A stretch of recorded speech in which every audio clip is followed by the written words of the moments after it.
Hello guys, कैसे हैं आप लोग and welcome to another video of top 5 weirdest evolution in Pokemon.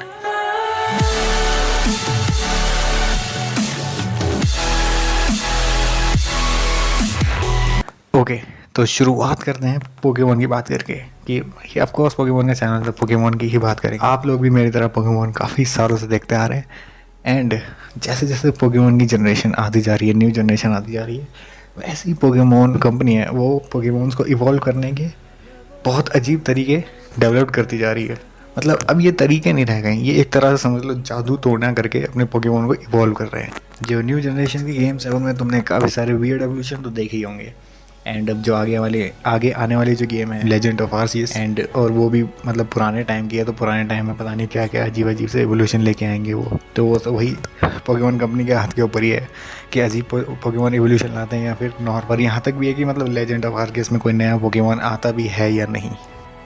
तो आज हम ऐसे ही कुछ वियर्ड एवोल्यूशंस की बात करने वाले हैं पूरी पोकेमॉन। ओके, तो ये जो टॉप 5 है इनमें से मैं तुम्हें पहले बता दूँ, जो फर्स्ट 3 हैं यानी कि पीछे से नंबर 5 से शुरुआत करेंगे, तो फर्स्ट 3 हैं वो तो of course sword and shield से ही हैं। वो इतने ज़्यादा अजीब एवोल्यूशन बस उसी में है और किसी गेम में नहीं है। एंड जो टॉप के 2 एवोल्यूशंस हैं वो मेरे सबसे फेवरेट हैं एंड जब मैं उनके बारे में रिसर्च कर रहा था तो भाई मेरे को भी शक होने लग गया था, भाई मैं पोकेमॉन के बारे में रिसर्च कर रहा हूँ क्या, ये इतने अजीब से एवोल्यूशन थे। तो वो जानने के लिए ज़रूर देखते रहना ये वीडियो एंड तक। एंड वीडियो पसंद आया तो यार चैनल को सब्सक्राइब कर देना एंड शेयर भी कर देना ताकि ये ऐसी कुछ इंटरेस्टिंग वीडियो और भी लोग देख सकें। तो अब शुरू करते हैं अपनी काउंटडाउन से।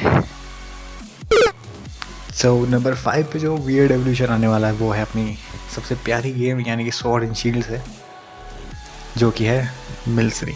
मिलसरी सीधा सीधा कहूँ तो मिलसरी मिल्क है एंड जब वो एल्क्रीम में इवॉल्व होता है तो वो मिल्क क्रीम बन जाता है। ये तो बहुत हो गई सिंपल बातें, ठीक है, जैसे दूध से क्रीम बनाना है तो बहुत सिंपल बातें हैं। बट जैसे मिलसरी को हम इवॉल्व करने गेम में वो चीज़ बहुत अजीब है। तो मिलसरी को बेसिकली इवॉल्व करने का तरीका ये होता है कि तुम्हें मिलसरी पकड़नी होती है। अबे साले तब को सभी इवॉल्व कर पाओगे, तुम्हें अपनी पार्टी में रखना होता है एंड एक जगह खड़े होके घूमना होता है बहुत तेज, बहुत देर तक घूमना होता है एंड अचानक से मिलसरी इवॉल्व होना शुरू हो जाती है एल्क्रीम में। व्हाट तो यही है अजीब सा एवोल्यूशन मिलसरी का। तो बेसिकली यहाँ पे क्या होता है, अगर रियल लाइफ एग्जांपल को देखें कि दूध और क्रीम का, तो दूध से जो क्रीम बनती है वो थोड़ी सी गाढ़ी होती है एंड उसको अगर विस्प करते हैं तो वो हल्की लाइट फ्लफी हो जाती है। तो मेरे को लगता है वैसे ही कुछ पोकेमॉन कंपनी के दिमाग में आया होगा, या फिर जब पोकेमॉन कंपनी के डायरेक्टर चाय पी रहे होंगे तो उसकी चाय में थोड़ी सी ज़्यादा मलाई आ गई होगी, तभी उसको आइडिया आया होगा अरे यार कोई मलाईदार पोकेमॉन बनाते हैं, मज़ा आ जाएगा। ओके, तो ये है। तो मेरे को नहीं पता उनको मिलसरी से एल्क्रीमी बनाने का क्या आइडिया आया, क्या उनके दिमाग में आया कि हम उसको ऐसा वियर्ड एवोल्यूशन दें। तो ये इतना ज़्यादा वियर्ड नहीं था, लेकिन आगे आने वाले बहुत वियर्ड होने वाले, तो देखते रहना। So for number 4 we have Galarian Farfetch'd. तो गलेरियन फारफेस्ट जो है वो थोड़ा सा अलग होता है नॉर्मल फारफेस्ट से, क्योंकि गलेरियन के पास थोड़ा एटीट्यूड लगता है यार चेहरे से गलेरियन फारफेस्ट में, तो इसलिए गलेरियन फारफेस्ट जो है सरफेस्ट में इवॉल्व होता है, यही है उसका रीज़न।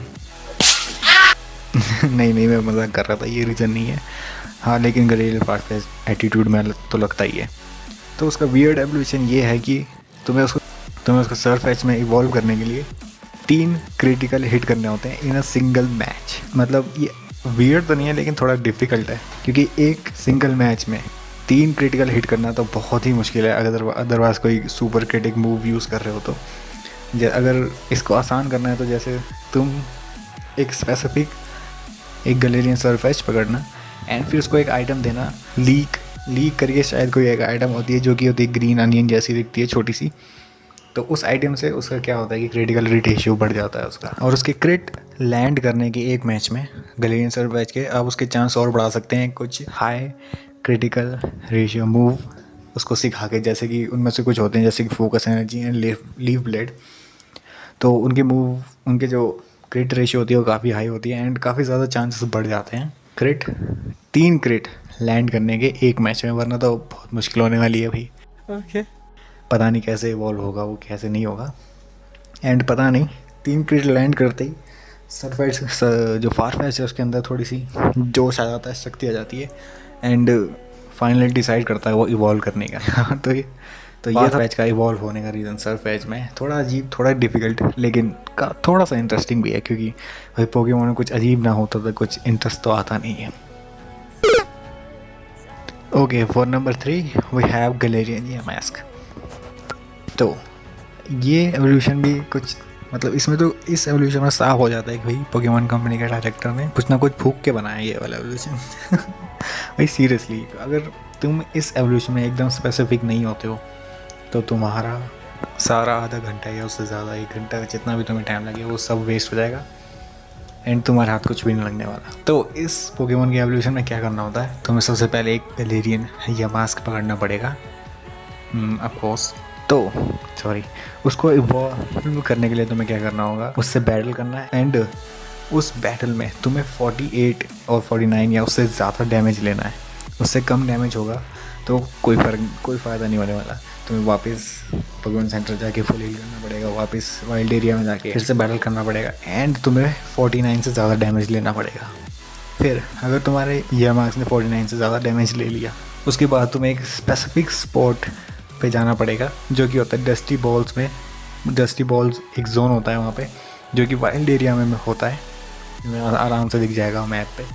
तो मैं वहाँ पे एक स्टोन ब्रिज टाइप होता है, उसके नीचे से गुजरना होता है अपने 49 या उससे ज़्यादा डैमेज यमास्क को लेके।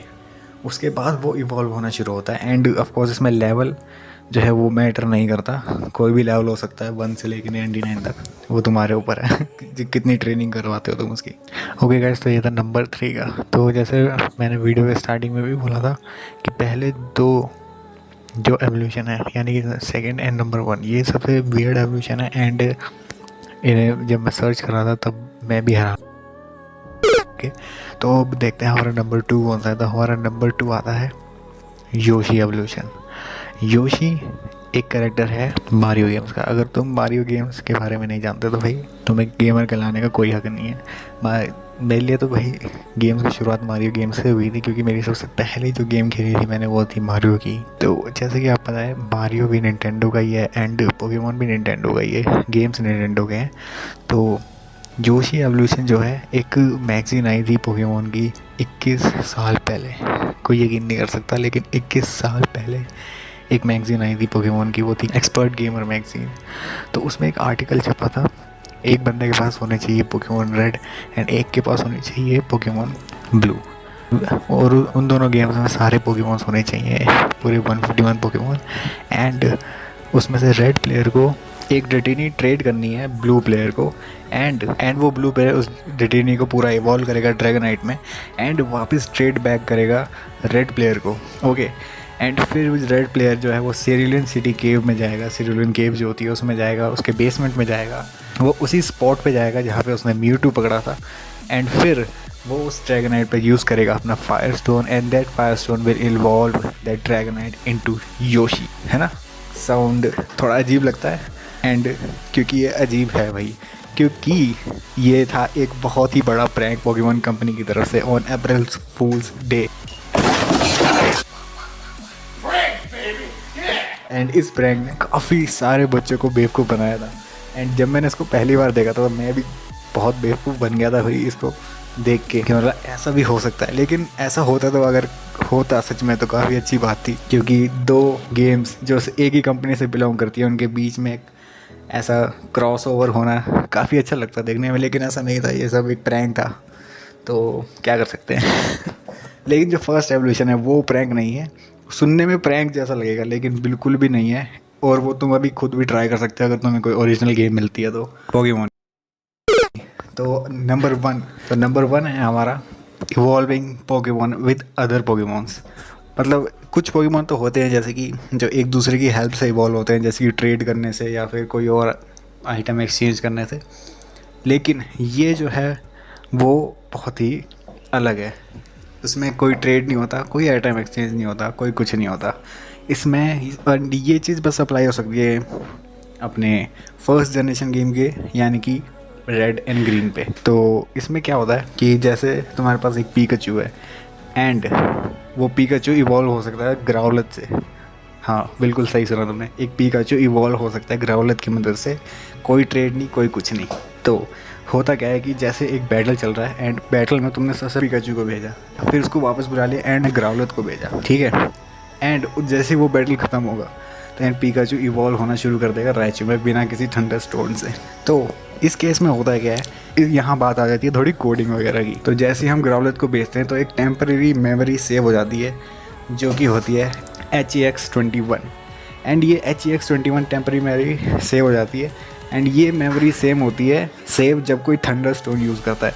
तो अगर तुम एक ग्राउलत यूज़ करो या फिर एक थंडर स्टोन यूज़ करो, दोनों की मेमोरी सेम ही सेव होती है HEX। तो ये होता है जैसे कि हमने ग्राउलत यूज़ करा तो जो मेमोरी है वो सेव कर देती है HEX21 जो कि सेम है थंडर स्टोन। तो कोडिंग ये सोचती है कि भाई इस बंदे ने थंडर स्टोन यूज़ किया है, इसलिए अब फिर उसके बाद इसने पीकाचू पे यूज़ किया है।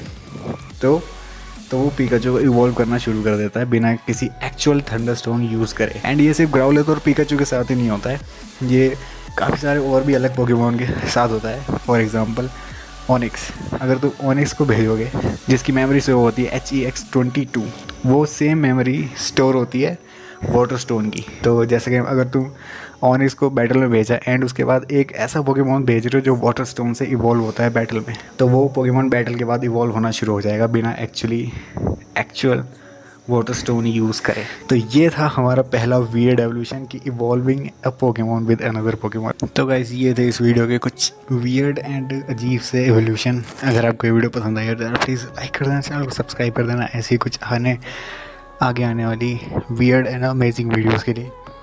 तो अब तक जितने भी लोगों ने सब्सक्राइब कर रखा है उसका बहुत बहुत शुक्रिया एंड देखने शुक्रिया। Thank you, piece.